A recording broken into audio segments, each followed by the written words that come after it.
চলমান Russia Ukraine যুদ্ধের সময়কাল প্রায় ৪ বছর হতে চলল, কিন্তু প্রশ্ন রয়ে গেছে শান্তির আসল চাবি কার হাতে। যুদ্ধবিধ্বস্ত ইউক্রেনের ভাগ্য কি এখন তুরস্কের টেবিলে লেখা হচ্ছে? আর কেন হঠাৎ রাশিয়া প্রকাশ্যে কৃতজ্ঞতা জানাচ্ছে আঙ্কারাকে?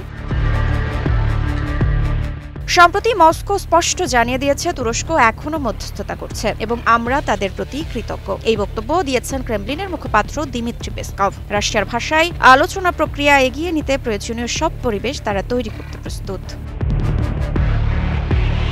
এই মন্তব্যের পেছনে রয়েছে এক গুরুত্বপূর্ণ যোগাযোগ। রুশ প্রেসিডেন্ট ভ্লাদিমির পুতিন এবং তুর্কি প্রেসিডেন্ট রিসেপ তায়েপ এরদোয়ানের সোমবারের টেলিফোন আলাপ। দুই নেতা কথা বলেছেন প্রায় ৪ বছরের রক্তক্ষয়ী যুদ্ধ, আঞ্চলিক উত্তেজনা আর আন্তর্জাতিক শান্তি প্রচেষ্টার ভবিষ্যৎ নিয়ে।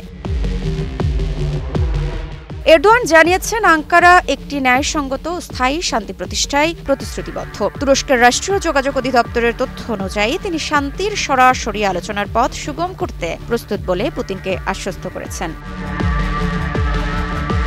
যুদ্ধ শুরুর পর থেকেই তুরস্ক হয়ে উঠেছে রাশিয়া ও ইউক্রেনের মধ্যকার সবচেয়ে গুরুত্বপূর্ণ কূটনৈতিক কেন্দ্রগুলোর একটি। এবছর ইস্তাম্বুলে ৩ দফা শান্তি বৈঠক হয়েছে, যার ফল বন্দি বিনিময়, কূটনৈতিক অগ্রগতি, এমনকি সম্ভাব্য শান্তি চুক্তির প্রাথমিক খসড়াও বিনিময়। তবে প্রশ্ন এখনো রয়ে গেছে, এই কৃতজ্ঞতার ভাষা কি কেবল কূটনৈতিক সৌজন্য, নাকি রাশিয়া সত্যিই শান্তির নতুন দরজা খুলছে তুরস্কের হাত ধরে? আর ইউক্রেন, তারা কি সেই টেবিলে বসতে রাজি হবে যেখানে আলোচনার ছায়া পড়েছে মস্কোর?